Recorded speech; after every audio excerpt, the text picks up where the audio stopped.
നീച്ചലെ ഉണർത്തിക്കൊണ്ടതുകൊണ്ട് ഇച്ച് ഓക്കെ അല്ല. 2 മണിക്ക് എഴുന്നേറ്റ് 4 മണിയോടുകൂടി നമ്മൾ വീട്ടിൽ നിന്ന് ഇറങ്ങി. മഴ എന്ന് പറഞ്ഞാൽ നല്ല കനത്ത മഴ, അതുകൊണ്ട് തന്നെ റോഡിലൊന്നും കാണുന്നുണ്ടായിരുന്നില്ല. മുത്തങ്ങ കാട് കയറുന്നതിന് മുൻപായി തന്നെ ചായ കൂടി അങ്ങോട്ട് തീർത്തു. പിന്നെ കാട് കയറിയാൽ നമുക്ക് പട്ടിണി കിടക്കേണ്ടി വരും. പോകുന്ന വഴിക്ക് 1-2 മൃഗങ്ങളെയൊക്കെ കാണാൻ പറ്റിയിട്ടുണ്ടായിരുന്നു.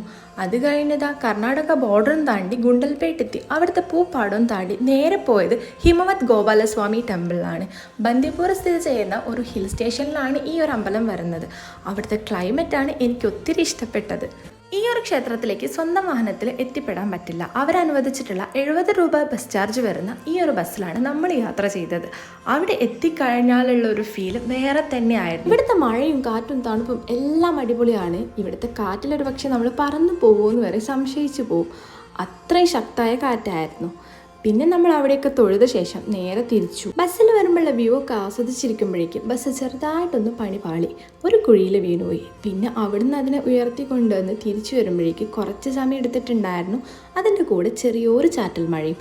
പിന്നെ നമ്മൾ തിരിച്ചു വരുമ്പം നേരെ പോയത് പൂപ്പാടത്തേക്കായിരുന്നു. കണ്ണേട്ടൻ ഈ സൂര്യകാന്തി കാണാനായിട്ടാണ് കാര്യമായിട്ട് ഇവിടെ വരെ വന്നത്. പിന്നെ അവിടെ കയറി 2 ഫോട്ടോ എടുക്കാതെ എങ്ങനെയാണ് തിരിച്ചു പോരുക? അങ്ങനെ അച്ഛനും മോളും കുറച്ച് ഫോട്ടോസൊക്കെ എടുത്തു. ഞങ്ങൾ വീണ്ടും തിരിച്ച് കാട് കയറി. വയനാട് എത്തുമ്പോഴേക്ക് ചാറ്റൽ മഴയൊക്കെ നല്ല അതിശക്ത മഴയായി മാറിയിട്ടുണ്ട്. വീണ്ടും മുന്നിലുള്ളത് കാണാൻ നല്ല ബുദ്ധിമുട്ടായിരുന്നു. പിന്നെ നമ്മൾ ഭക്ഷണമൊക്കെ കഴിച്ച് നേരെ വീട് പിടിച്ചു.